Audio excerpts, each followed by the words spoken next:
Welcome to Port Huron Statement. You know me, I'm Roger.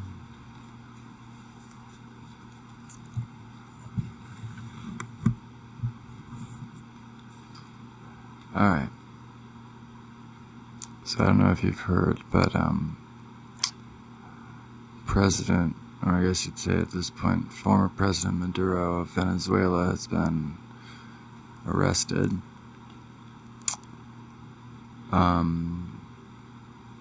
But what if we've been told that the tool that punishes dictators also funds them? What if the tough sanctions we applaud are just a shell game? A way for the powerful to create a crisis, sell the solution, and then silence anyone who knows too much, and may dare have the gumption to speak. This isn't a conspiracy theory, this is a business model, and the receipts lead straight to the White House. And right now, as you're listening to this, the key witness is on a U.S. military transport headed to New York, not for trial, but for a form of burial. And at this point, probably, definitely already in New York. I'm Roger. This is the Port Huron Statement. In this episode, I'm going to call Extraordinary Rendition. Part 1, the sanctions paradox, creating the problem to sell the solution. A sanction as a weaponized tool. Publicly, sanctions are sold as a way to punish dictators and promote democracy. In reality, they're a tool of economic warfare. They destroy local economies, force nations into black markets, and create artificial demand for the very players who imposed the sanctions. Take the Trump administration's sanctions on Venezuela. Publicly, they were about ending Maduro's tyranny, but internally, they created a gold rush for black market operators. The U.S. Treasury itself reported that Maduro's regime turned to illicit gold operations and corrupt food contracts to survive the sanctions pressure. This is according to the U.S. Treasury OFAC report 2019. In other words, the sanctions designed the black market. They didn't impose it, they designed it. Trump didn't invent this, but he escalated it, I guess you'd say. His administration staffed his cabinet with the swamp's architects. His Treasury Secretary, Steve Mnuchin, came from a bank that profited from foreclosures. His Commerce Secretary, Wilbur Ross, was invested in a shipping firm that did business with a Russian oligarch under sanctions, and his national security advisor, among them, Michael Flynn, was literally on Turkey's payroll while advising Trump. This is according to ProPublica 2017 and Forbes in 2017 as well. This wasn't incompetence. This was the very point. This is the nature. It's not... It stinks like incompetence. It is incompetence, but it's designed incompetence for purpose, for profit, for exploitation and destruction, ultimately, with the people benefiting. They don't understand anything, really. Trump didn't invent... Part B, the black market bonanza. Here's how the scam works. Impose crushing sanctions on a country, i.e. Venezuela. Cut off legitimate trade, forcing the nation to rely on shadow network shell companies, gold smuggling, overpriced food contracts. Think about Dubai and their gold stuff. Profit from the chaos. Trump and his allies via intermediaries fill the demand they created. Position yourself as the savior. Offer to lift sanctions or negotiate deals in exchange for lucrative contracts or political concessions. This is the virtue signaling system. The perfect example is Venezuela's CLAP food program. It became a sanctions-busting gold mine. A network run by Colombian fixer Alex Saab marked up low-quality rice and powdered milk by 300 to 500% and sold it back to Venezuela using gold smuggled to Turkey. Pulitzer Prize-winning investigative outlet Armando.info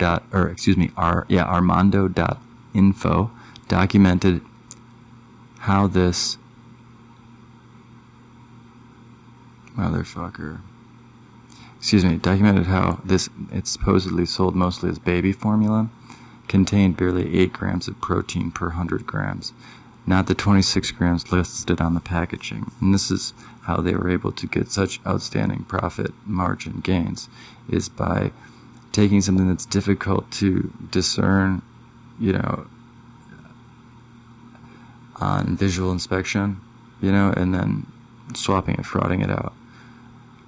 But yeah, so essentially, now the 26 grams listed on the package, children would need to drink 42 glasses to meet their daily calcium requirement, according to Armando.info in February 2019. And they went through a Venezuelan food lab, I'm pretty sure. So essentially, they didn't know that they were testing their own supposed milk, but their own lab is the one that said that this is, not milk, it's rice powder. I'm pretty sure, check Armando.info. They have a lot on this.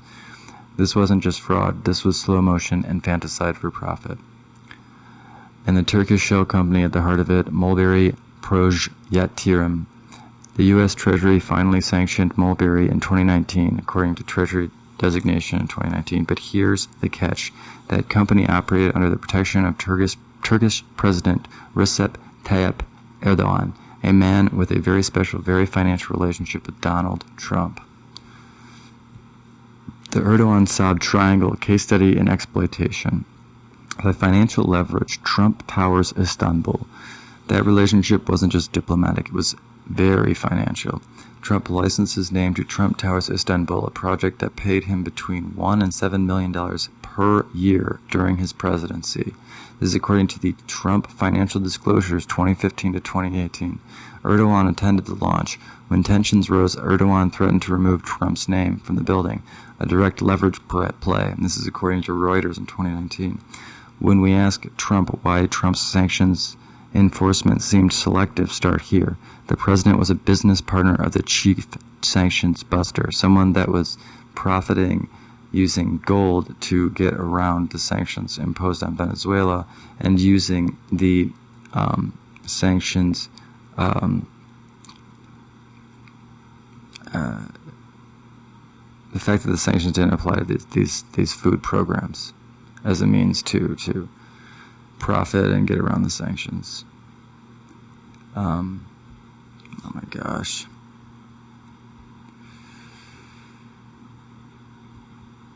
So, anyway, excuse me.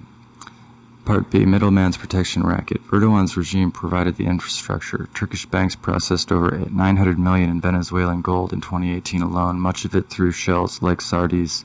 So according to Bloomberg in 2019, the FBI's indictment of Alex Saab details how his Turkish shell Mulberry paid bribes to Venezuelan officials and marked up food prices. This is in the case of U.S. versus Saab in 2021. But Saab wasn't the mastermind, he was the cutout. The real protection came from Ankara, and Washington looked the other way. And here's the kicker. While Erdogan was helping Maduro launder gold, he was also lobbying Trump to lift sanctions on Turkey using the same shell company networks. In 2019, Erdogan's son-in-law Berat al-Bayrak met with Jared Kushner to discuss economic cooperations. 2 weeks later, Trump lifted steel tariffs on Turkey, according to the New York Times in 2019. Coincidence or just how the scam works? Part C, the fall guy. Saab thought his connections protected him, but he was wrong. When he was arrested, the U.S. Department of Justice used his own records to indict him, but stopped short of implicating the Turkish state or its leadership. This is according to the DOJ press release in 2021. The message was clear. The fixers are disposable. The system protects itself by sacrificing the middlemen. Part 3, the bigger picture. This is how the system works. It's not about ideology, it's about control, and it's about profit. It isn't a partisan issue. Biden, Obama, and Bush all used sanctions, but Trump weaponized them more nakedly, more obviously, and more blatantly for personal profit because he treated them as business opportunities.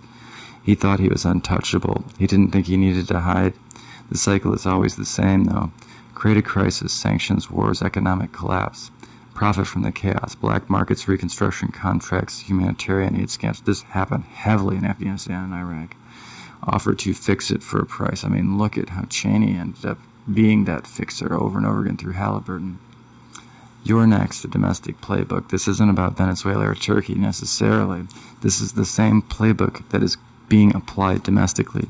Create a crisis, a border emergency, a supply chain collapse, a drug war, then award lucrative contracts to the allies who fix it, the companies that get pandemic relief loans, the contractors hired to build border walls, the subsidies and grants that go to sober living companies and rehab companies, the firms managing migrant facilities, many tied to Trump donors or formal officials while he has been in the executive.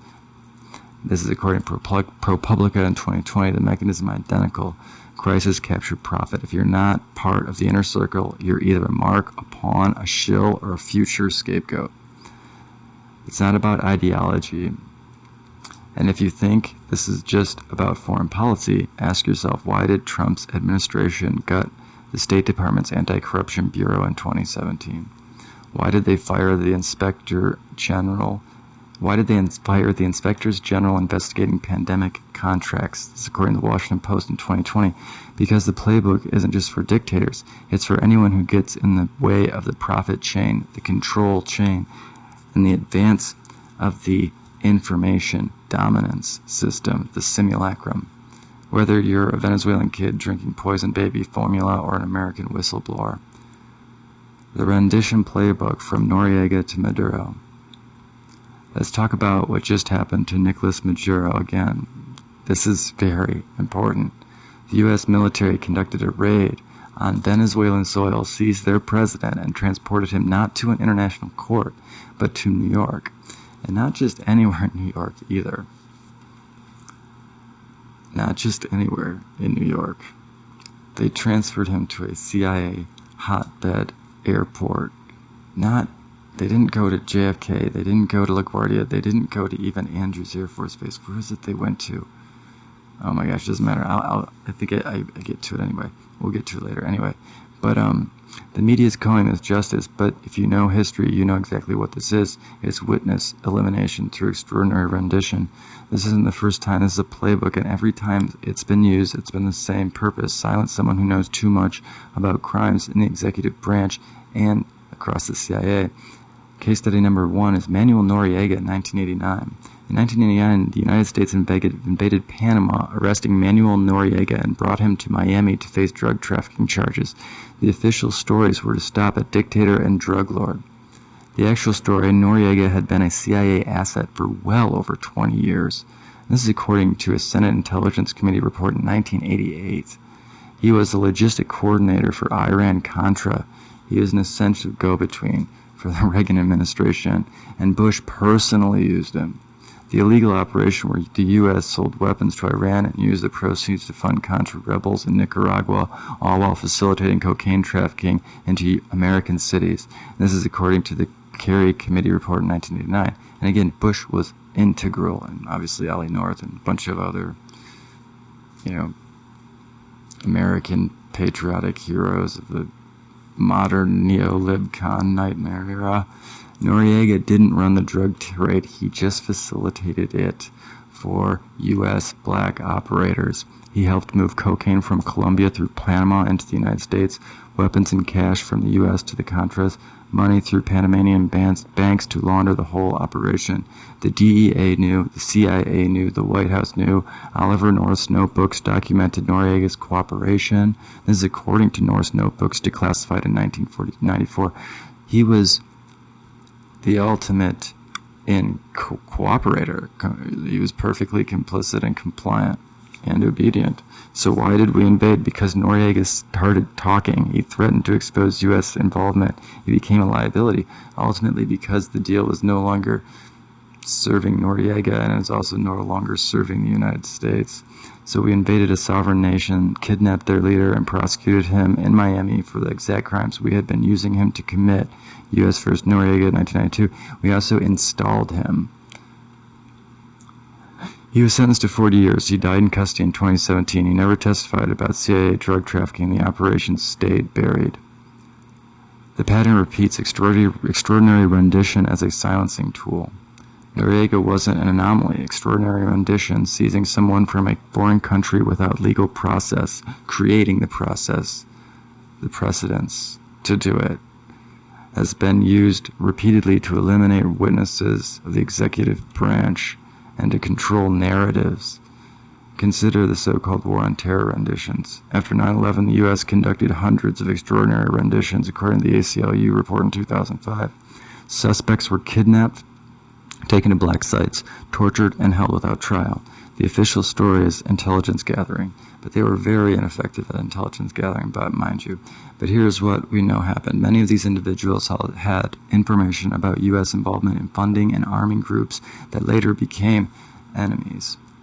The CIA's own internal report admitted that many detainees had no actionable intelligence but were held anyway, according to the Senate torture report in 2014.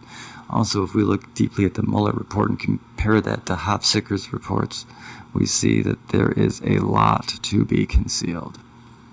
Why? Because they knew too much about how the networks were built, about how which Middle Eastern allies were funding extremists, about which U.S. operations created the blowback.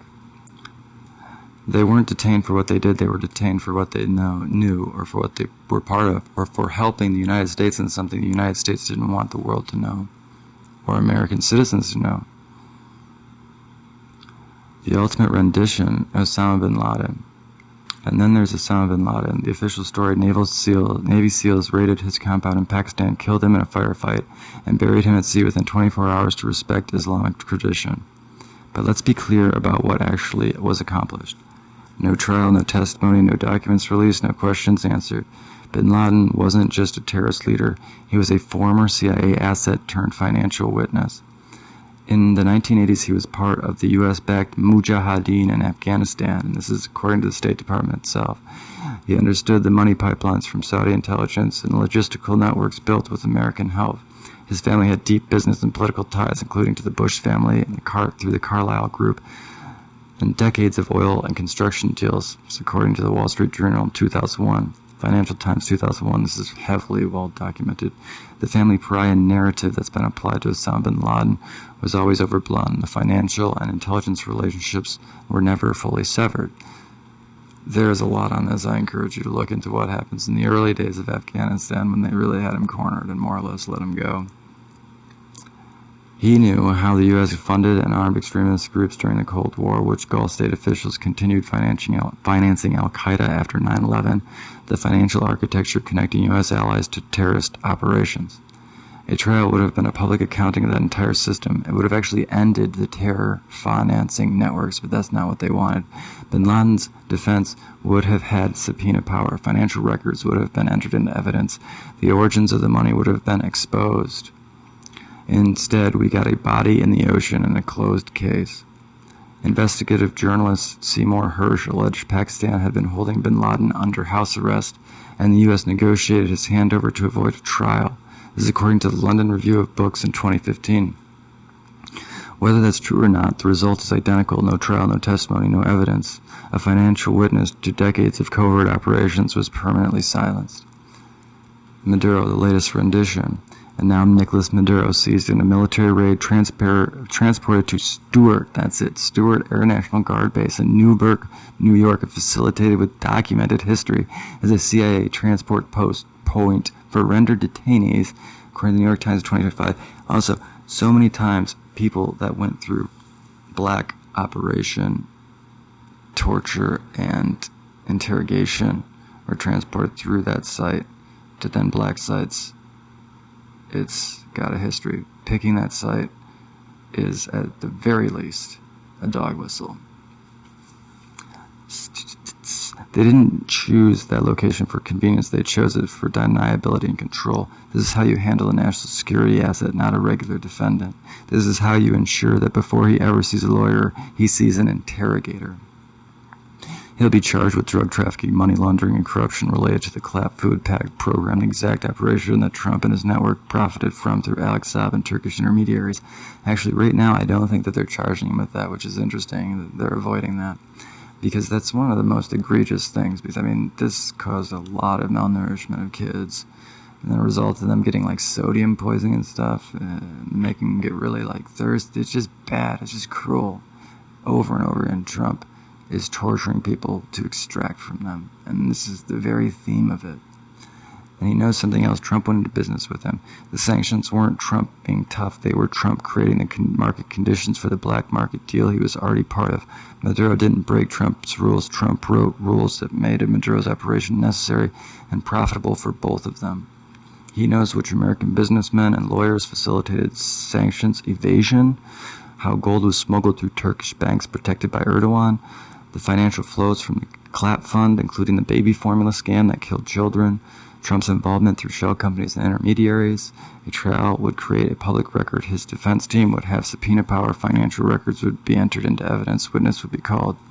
But here's what happened instead. Maduro will be held in federal detention. His attorneys will be limited by national security restrictions. Key evidence will be classified. Witnesses will be unavailable or uncooperative, or they will be intimidated, or they will be bribed.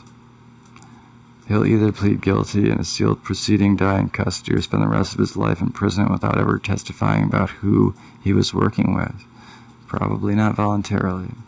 Trump will say, "We got him. Justice is served." The playbook revealed, here's the pattern. Use an asset for illegal operations, drugs, weapons, black markets, sanctions, evasions, embezzlement, laundering through these religious schemes. Asset becomes a liability when they know too much or threaten to talk. Extraordinary rendition, invade, raid, or kidnap, ignore sovereignty and legal process. Prosecute for your own crimes using projection. Charge them with the operations you were complicit in. Control the evidence, classify documents, restrict defense access, prevent testimony, control the narrative by being the first one to report on it, to develop the narrative, to mold the narrative. Permanent silence, prison, death, or plea deals that bury the truth. Declare victory, we stop the dictator, justice was served. Conclusion. End. Nothing more to see here. This isn't justice, this is witness elimination with a legal veneer. The question you should be asking, if Maduro is guilty of drug trafficking and corruption, why not let him testify? Because we'll see what happens. We'll see what happens. But already they're positioning this to the fact that they took him to freaking Stewart suggests that, yeah, he's going to be treated like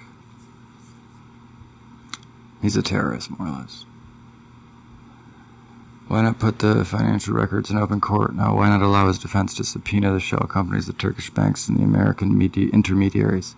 Because the trial would expose them and the entire system, and they're protecting the system by arresting Maduro. They're protecting themselves and a larger system of exploitation and creating distraction by arresting Maduro.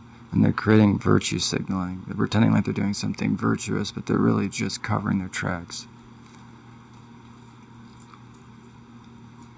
Noriega couldn't testify about CIA drug operations. Rendition victims couldn't testify about U.S. funding of extremists. Bin Laden couldn't testify about the financial network connecting U.S. allies to terrorism. And Maduro won't testify about Trump's sanctions-busting empire. The pattern is the proof. When someone knows too much, they don't get a fair trial. They get rendition, classification, and silence. A call to action, what you can do. See the pattern. Every time you hear about sanctions, ask who profits from the black market this creates. Who gets the contracts to rebuild after the collapse? Who is positioning themselves as the savior? Reject the established narrative if it's not likely true. Sanctions are tough on dictators, they're tough on civilians, and lucrative for elites. The system is the problem. Swapping figureheads changes nothing if the underlying mechanics stay the same. It's theater. Follow the paper trail. We've uploaded the primary documents. There already are existing primary documents available. The Treasury sanctuaries on Mulberry are available. Arnando.info's CLAP investigation, which is about the baby formula lab results and all that other stuff. Trump's financial disclosures showing Turkey income, and there's something the government doesn't want you to know. Armando.info already published the receipts in 2018. They documented the Mexican suppliers, the Turkish shells, the markup schemes. The evidence has been public for years. The Trump administration did nothing. Why? Because they were partners, not prosecutors. Read them, see the names. Mulberry Projetiram isn't a metaphor. It's a Turkish corporate registration with an address in Istanbul. Turkish Trade Registry 2018. Corruption is literal. You can look it up. We need to build alternatives, support local economies, Black markets thrive when legitimate trade is impossible. Expose the connections, share the podcast, name the names, protect the vulnerable. The system preys on the desperate. Solidarity is the antidote, not scapegoating. They're not trying to save you, they're selling you the rope and charging you for the noose, but the paper trail doesn't lie. A former U.S. Treasury official, John Smith, testified to Congress. Sanctions without rigorous enforcement are just a subsidy for the black market. This was in congressional testimony in 2020. The system is accountable. It consumes resources, countries, and eventually it consumes its own. Erdoğan, Maduro isn't an outsider. Maduro is part of the exact same network. He was a highly loyal individual that was profiting Trump greatly. And what did they do to him? Don't be its next meal. Look up Mulberry Proj Yatirum. Share this episode. Remember, loyalty to a cannibal is just a slower form of suicide. And right now the cannibal is headed to New York to devour the evidence. Yeah. Trump's fingers are all over this. And the fact that he's going after, and then just everything about it is the timing to seize the narrative away from the Epstein stuff, and then seize whatever extortion he can from Maduro, use that to scare other Venezuelans that know his connections. That's what it seems like to me. And then consider the Russian war. That's a sanctions, fucking quagmire. Russia's been able to continually dodge sanctions. I wonder why that is.